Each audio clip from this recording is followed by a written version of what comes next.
안녕하십니까. 세금 판다 시즌2 네 번째 영상입니다. 여러분들 요즘엔 좀 뉴스에서 많이 줄어들긴 했는데 한동안 국민의힘의 박덕흠 국회의원이 뉴스에서 많이 등장을 했었죠. 선생님, 그 민생경제연구소에서 박덕흠 국회의원을 고소했었는데요. 어떤 일이 있었던 거죠, 선생님?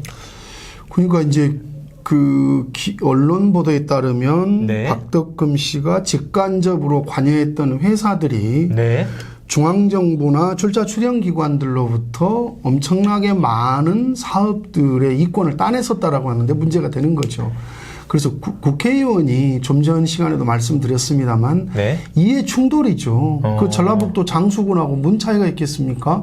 자기가 돈을 받은 것을 자기가 심사하고 압력을 행사할 수 있을 만한 상임위에 들어가 있었다라고 하는 게 누가 봐도 뻔할 뻔짜 아니겠습니까?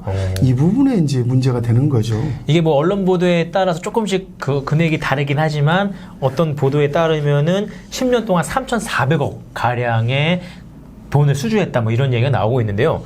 이렇게 아까 말씀하신 것처럼 출자 출연 기관에서 돈을 받았다 이런 말씀을 해주셨는데 출자 출연 기관에 대해서 오늘 한번 다뤄보도록 하겠습니다. 출자 출연 기관이 선생님 뭐죠? 그러니까 저 출자하고 출연을 같이 보기는 합니다만 네. 엄밀하게 말씀드리면 출연은 예산을 지원하는 형태입니다. 그래서 현금으로 들어가는 거죠. 출연이? 예, 그렇습니다. 출자는 주식이나 증권을 사주는 거죠.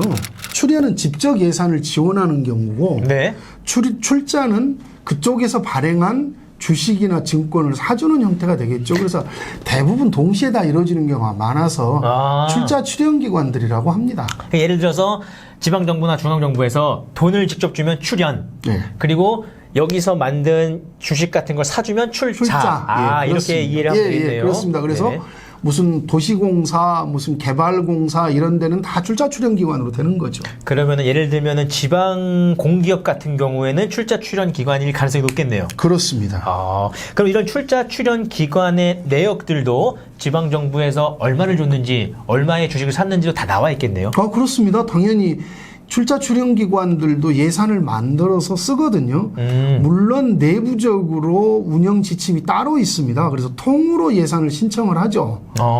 그래서 모집단이라고 하는 지방정부로부터 돈을 가져다가 그 돈을 가지고 운영하는 거기 때문에 네. 의회가 제 역할만 잘 할 수 있다면 네. 출자 출연기관들도 건전하게 본래 목적을 달성한 대로 움직일 수 있겠지만 실상은 그렇지는 않죠. 그러니까 사실 출자 출연 기관의 예산이 다는 아니겠지만 지방정부에서 온 게 많으니까 이 출자 출연 기관이 어떻게 예산을 쓰는지도 저희가 감시를 해야 된다는 얘기네요. 그렇습니다. 내부적으로 이사회가 따로 있어서 심지어는 금료 문제랄지 각종 요즘에 문제가 되는 활동비들, 업무 추진비, 특수활동비들을 다 책정해서 쓰고 있는 거고 웃지 못할 사례가 있습니다만 그 모 지역의 지하철공사 같은 경우는 적자가 지금 계속 쌓이고 있는데 공모를 해서 상금을 받았거든요. 그래서 이걸 나눌 수 있는 규정이 없는데 갑자기 이사회를 열어서 돈을 다 분배해서 가버리는 이런 웃지 못할 사태가 있었죠. 적자인 기업이 상금을 받았다고요? 예. 그래서 그 상금을 자기들끼리 나눠 먹었다고요? 예. 적자인데. 예. 근데 그 적자인 기업은 지방정부 예산으로 운영되는 곳이었고. 그렇습니다. 그래서 심지어는 출자 출연 기관들의 네. 급료나 각종 수당들이 본청보다 훨씬 더 많을 때도 있습니다. 선생님, 그러면은 왜 그런 일이 벌어지는지 이건 사실은 또 지방의 역할과도 맞물려 있습니다. 또 지방의회네요. 예, 그렇습니다. 모든 것들에 돈이 들어가는 데는 의회의 역할이 있는 거죠. 여러분 선거 잘하셔야 됩니다. 그렇습니다. 그러니까 출자 출연기관을 구성하는 일반 구성원들도 그러겠습니다만 특히 책임자급들이 선거 캠프의 농공행상으로 가는 경우가 많이 있죠. 그러니까 당선된 그 당선자의 선거를 도와줬던 분들이 출자 출연 기관의 간부급으로 넘어간다. 수장으로 가거나 직원들을 뽑을 때도 또 지역의 언론이나 의회 관련된 사들이거나 캠프에 뛰었던 사람들이 들어가는 경우도 왕왕 있죠. 그런 경우에는 알게 모르게 그쪽으로 흘러가는 돈들이 굉장히 많겠네요. 그렇습니다. 그리고 어떤 감시도 안 하는 거죠. 언론도 감시 덜하고 의회는 당연히 거기에 문제 제기를 할 수 없는 거고 자치단체 감사과에서는 당연히 그걸 볼 수는 없는 부분이에요. 선생님, 지방 공기업에서 이렇게 지방정부 예산이 들어가니까 당연히 정보 공개 청구 대상이겠네요. 예, 그렇습니다. 이게 출자 출연 기관들은 공기업들은 알리오라고 하는 또 사이트가 있습니다. 알리오란 사이트. 예. 알린다. 그럴 알린다. 때 알리오라고 하는 사이트가 있는데 이건 공공기관의 경영 정보가 또 있고 네. 지방 공공기관의 정보는 클린아이라고 하는 또 이 사이트가 있습니다. 알리오란 사이트가 있고요. 예. 클린아이라고 하는 사이트가 그렇습니다. 있습니다. 예. 그래서 여기 들어가시면 그 임원이 월급을 얼마나 받고 있는지부터 시작해 상세하게 다 나오기 때문에 이걸 좀 들여다보시면 많은 도움이 될 것 같습니다. 그럼 지방 공기업의 예산과 결산을 살펴보려면 선생님 말씀하신 그 두 개의 사이트에 들어가면 되겠네요. 그리고 또 예민한 건 공개를 잘 안 하죠. 그래서 그건 따로 정보 공개 청구를 하셔야 될 겁니다. 예를 들면 공개하고 싶지 않은 예민한 게 뭐가 있을까요? 뭐 지금 같은 경우는 그 사업을 벌리는 데 있어서 그 사업의 내용의 품위서 같은 건 안 나오겠죠. 알리오 쪽에는 계획서도 없을 것이고 누구에게 갔는지도 안 나올 것이고 그런 것들을 보시는 작업이 좀 필요하죠. 근데 그런 게 잘 나와 있지 않기 때문에 정보공개 청구를 통해서 감시를 해야 된다 이런 말씀이신 거죠? 예, 그렇습니다. 선생님께서 쓰신 우리나라에 몇 안 되는 귀중한 보물 같은 책 내가 낸 세금 다 어디로 갔을까에 보면은 선생님께서 광주광역시의 출자 출연 기간 두 군데를 지적한 내용이 나옵니다. 비엔날레 재단과 테크노파크 문제인데요. 이게 어떤 문제들이 있었나요? 그러니까 당시에는 온갖 비리 백화점이었죠. 인원을 뽑는 문제에 있어서 공사를 발주하는 문제, 네. 사업의 내용 중에 출장 같은 것도 거의 허위로 내고 그랬던 경우가 좀 많아서 네. 저는 이제 뭣도 모르고 사실은 당연히 네. 정보공개 대상 기관인 줄 알고 정보공개 청구를 했는데 제외 대상이었습니다. 당시에. 왜냐하면 자치단체에서 예산을 아까 좀 전에 말씀 출자 출연에 그 범위가 작게 넣었기 때문에 이건 대상이 아니다라고 해서 제가 소송에서 몇 건 안 졌는데 여기가 또 두 번째로 제외됐던 폐소하게 된 그런 사업입니다. 그래서 비엔날레 재단이 뭐 하는 재단이었나요? 그러니까 미술과 관련된 그런 부분들을 보여주면서 이제 하는 부분인데 심지어 저희가 보고서를 나중에 이제 냈습니다만 20주년을 맞아서 20억이라고 하는 통예산을 지출해버린 적도 있었죠.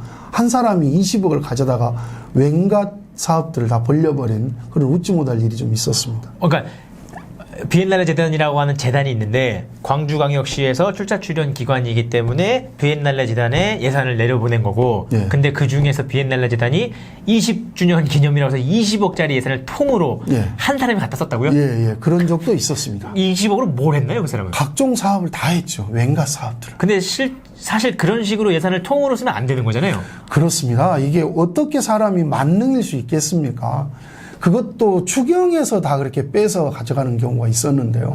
선생님, 근데 방금 말씀하신 것처럼 이게 정보공개 청구 대상이 아니었다고요, 처음에는? 예, 그렇습니다. 당시 김영남 권익위원장에게 저희가 문제 제기를 계속 했더니 권익위에서 문제 제기를 받아들여서 정부에 공고를 해서 지금은 비엔날레 재단이 정보공개 대상 기관으로 돼 있습니다. 그러니까 이상성 선생님께서 정보공개 청구 대상이 아니었던 출자 출연 기관 일부의 예산을 볼 수 있게 정보공개 청구 대상으로 만드셨다 이런 얘기이신 거죠? 예, 문제 제기를 했더니 권익위가 공고를 해서 이걸 받아들여서 지금은 정보공개 대상 기관입니다. 테크노파크는 또 어떤 문제가 있었나요? 이건 또 산업과 관련된 부분입니다. 네. 그래서 이거 이제 일반적으로 지금은 그러지는 않겠습니다만 예전에는 자치단체장에 또 말씀드린 대로 인사와 사업 부분에 있어 엉망이었죠. 심지어 뭐 술값을 조달하는 조직이다라고까지 이야기가 나왔었죠.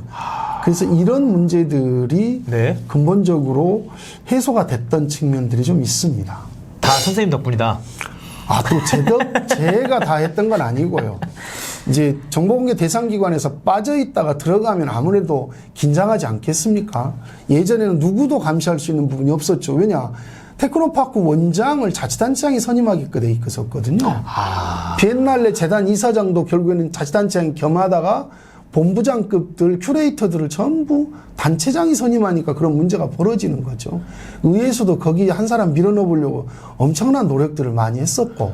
여러분들 사실 영상을 계속 보시면은 아마 이런 생각이 드실 것 같아요. 이게 너무나도 큰 액수의 예산이 오고 가는 문제들에 감시가 전혀 없었다가 누군가가 감시를 하게 되면 어느 정도는 조금이라도 뭔가 바뀌게 됩니다. 여러분들 사실 우리가 막 여러 문제, 사회 문제에 화를 내는데 이렇게 수십억, 수백억, 수천억 단위의 예산 문제에서는 너무나도 우리가 무지하지 않았나, 관심이 없지 않았나 이런 생각이 드는데요. 선생님, 지방공기업법에 따르면은 이렇게 지방공기업의 재정 운영에 관한 기준, 재정 운영에 대해서도 지침을 내려준다고 알고 있습니다, 선생님. 예, 그렇습니다. 예산을 편성하는 단계에서부터 지침을 내리죠.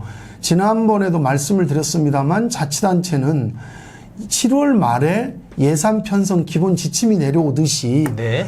출자 출연기관에도 이렇게 6월 말에 예산 편성 기본 지침이 내려옵니다. 그리고 나중에 예산을 쓸 때는 세출 예산 기본 지침, 돈을 쓸 때는 다 똑같은 형태로 갑니다. 다만 출자 출연기관들은 내부 규칙이 또 따로 있기 때문에 좀 전에 말씀드렸다시피 이사에서 모든 걸 다 결정하는 관계가 또 많습니다. 이걸 같이 살펴보실 필요가 있겠습니다.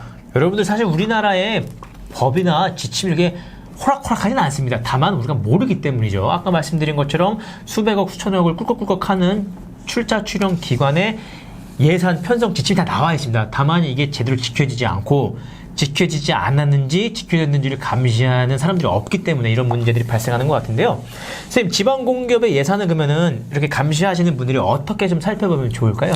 기본적으로는 눈에 좀 많이 익으셔야 될 거예요. 사실 지난 1차에 우리 기본 영상에 나왔지만 자주 보시라 이런 얘기 나오신 것 같고요. 또. 그래서 애초의 계획과 지금의 실행이 어떻게 달라져 있는지를 살펴보실 필요는 있겠습니다. 왜냐하면 이 예산 편성 지침에 의해서 돈을 만들기 때문에 네. 이 부분을 문제 삼기는 되게 어렵습니다만 여기에 맞게끔 편성이 됐다고 한다면 지출을 그렇게 쉽게 했느냐, 이걸 확인해보는 작업들을 좀 중점적으로 하셨으면 좋겠습니다.